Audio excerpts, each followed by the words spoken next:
I'm Crackshot. Welcome to another episode of Crackshot Chronicles. Today we're going to have a gun review. Which gun? The CANIX 9mm. Now this gun here, when you buy it, it comes with this really nice case that actually has several items in it. My friend Stefan actually let me borrow the gun so that I could do this review. So thank you very much, Stefan.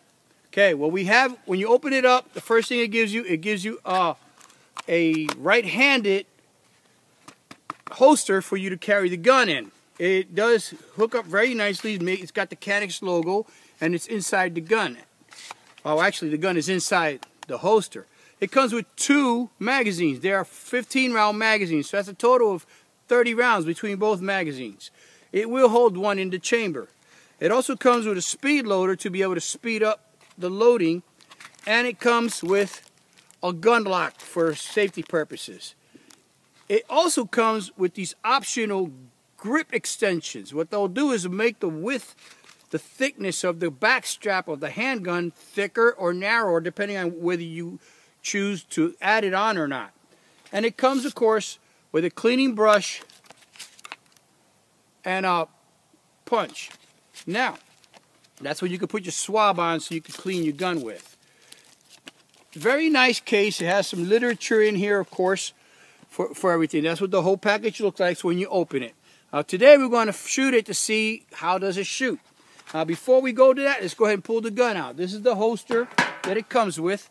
And as you can see, what I like about this holster, the CANIX holster, it has a little button right there that you have to push with your trigger finger in order for the slide to release. And naturally, your finger sits in a very safe place so you don't pull the trigger by accident.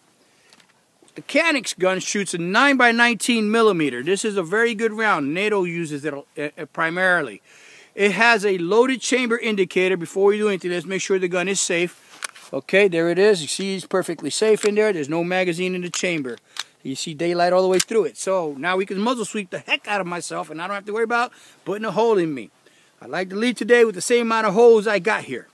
So it comes with a really nice finish. I'm not sure what this is called, but I don't know if you can see that in the camera, but it's kind of like a grayish finish on the back, on the top, on the metal slide. It is a steel constructed slide, and the grip is actually a polymer. The polymer grip has a Picatinny rail on it, as you can see that, so you can mount either a laser or a weapon mounted flashlight. It comes with that unique double trigger, you know, the one that's got the little safety in it, so it can't go off right when it dropped. It has, again, the loaded chamber indicator, which sticks out about a 1/16 of an inch, maybe 1/8 of an inch, so you could see it and feel it. So at nighttime, if some of you hear bumping at night, you pull your gun out, you just run your finger across it, you feel that little edge popping up, you know it's ready to shoot because there's a round in the chamber. It's ambidextrous. The safety is kind of weird. The safety is, see this little part of the trigger guard? This is the trigger guard. And this little lever right here, if I push it up or down, there's up, the trigger won't fire. See, I pull my trigger all day long, it won't go. Once you push it down, it will fire. Now, I'm not real keen about where they put that safety, because you could accidentally pull the trigger if you're really clumsy or if you're using gloves in the wintertime, but it works just fine. I haven't had a problem with it. So, you know, my hat's up to CANIX. It does have a magazine release right there, which is normally where Glocks and everybody put them, like Springfield Army, they put their magazine release. This one is square, as you can see, and it fits perfectly right there when I hold the gun. It's perfect right there, so I just push the button and ejects the magazine. Let's see how well it ejects the magazine.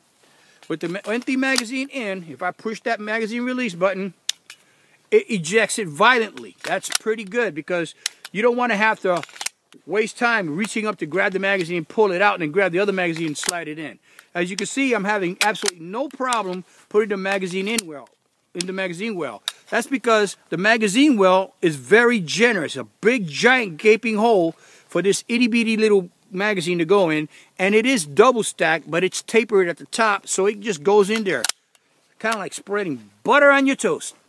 Now, it has a slide release lever right here that's also ambidextrous. You can see that there. It's got right there, and it also has it on the other side. This is great for left-handed shooters because you could just grab the slide release, push it up. Once you get it lined up with the little notch, it has a cutout for the slide release to go. You notice there's a slide release right there, and there's that little cutout you could see. And once you push it up, it locks to the rear. So this right now would be considered, well, actually not yet, but right now it would be considered a complete safe weapon. So when you fire the last round, the gun locks in this position with the empty magazine. So how do I know? Because I've been shooting it today. And when you fire, see, there it goes. It gets locked on the empty magazine. That gives you a perfect opportunity to take the magazine out, put the new magazine in. It won't go forward with the empty one, but with a live round in the magazine, when you push the slide release, it goes forward. It's ready to rock and roll. It also has an external extractor, which is great because a lot of time people prefer the external extractors to the internal. If something happens to the extractor, it wears out or breaks, you can just change it out much easier than an internal one. But that's just a matter of training. Now, on the sights, the rear sights don't have any dots or illumination or anything, but it is very generous canal for you to see through. I don't know if you can see that there in the camera. The front sight is a red fiber optic, and it does very, very good. It's actually cut with a bevel so you can, drift it left and right for adjustment. Also, you can drift left and right on the rear sight as well. It doesn't appear to have, nope, it does not have the ability for elevation adjustment. But that's just a matter of cocking it up or down to get that part done. So my hat is off on the sights to CANIX. The finish is remarkable. It's beautiful. This is a really attractive looking gun. And it also has a takedown spool. Now, I'm not going to take the gun down here because this is not my gun. But you could download the PDF file to be able to figure out how to take down. It does have a takedown button here that's also ambidextrous. And I'm not going to bother doing that right now. But we're going to shoot it to see how it shoots. Okay, so let's see what this thing does. If I can actually hit something, maybe I can hit Mother Earth from a dead stop. Let's find out. So we're going to go ahead and take off that magazine and have his 13-round magazine. Let's go ahead and load the magazine. All right, we're not going to chamber it around until I get downrange. So let's see what happens.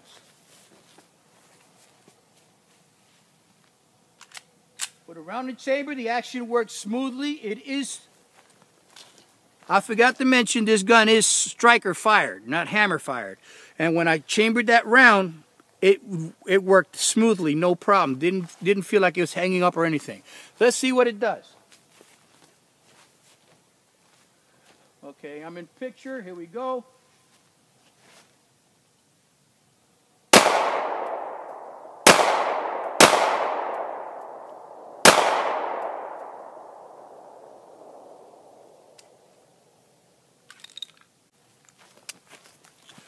The 9mm doesn't recoil much. The first shots were both in the 10 rings. I will take the video camera down there so you could see it. I did jerk the trigger because on the third and fourth shot, the trigger took me by surprise as it was extremely light. Let's go ahead and rock this baby down. Okay, if you don't know if you can see that. Let me get this thing closer. Watch me drop this iPad.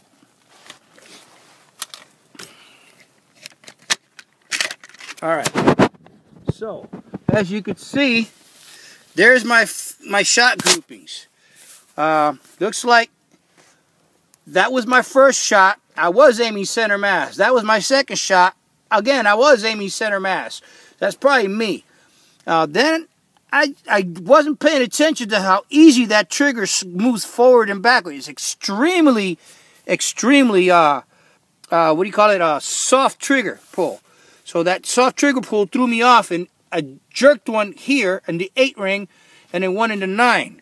But it's not the gun's fault, it's my unfamiliarity with it. The gun shoots extremely well. Where you aim is where it's going to hit. Let's go back and do a couple more shots.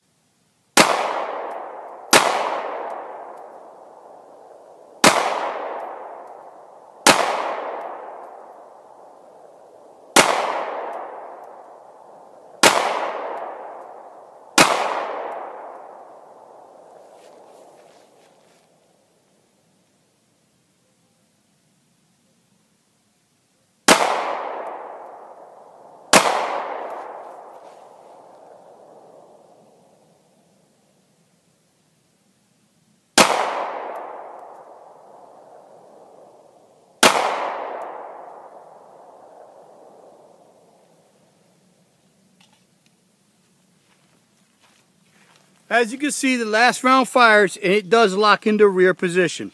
Went ahead and emptied the gun. Let's go down range and see. Now, the first couple of shots, I shot into the torso. Then I decided, let me shoot at the brain. I'm only shooting from, what was that there? 15 yards. Because primarily this is a competition gun, and we're just seeing how it functions. We're not worried about how, I mean, it's not a competition gun, it's a defensive gun. We're just seeing, does it actually work? And so far, it works great. The trigger pull was smooth. That little safety trigger didn't pinch my fingers. The gun felt very natural in my hand. I couldn't ask for a better fit in the gun. So let's go down range and see how those headshots came out. The first shot, I had trembling hands. And I actually hit the little guy on the left. I wanted to say that was intentional. Look how good of a shot I am when I hit right there. But that's not intentional. I jerked the trigger. Every other shot that I hit were hitting in the brain. And if you notice, I shot with both my right hand and my left hand. And it's pretty close. I don't know if you can see that. I'm trying to get you to see that target, those headshots.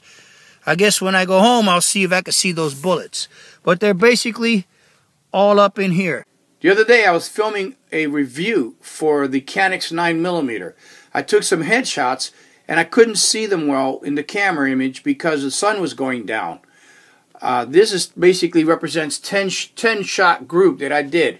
Some of them was with my left hand only, some with my right hand only, and some with both hands. As you can see, the CANIX is very accurate. So, the bottom line is, what I have found with this gun is, it shoots very smooth. The recoil is extremely mild. It's great for any novice shooter. There's been people talking smack about the CANIX on the internet. Well, I think they should reconsider. It's a pretty good gun.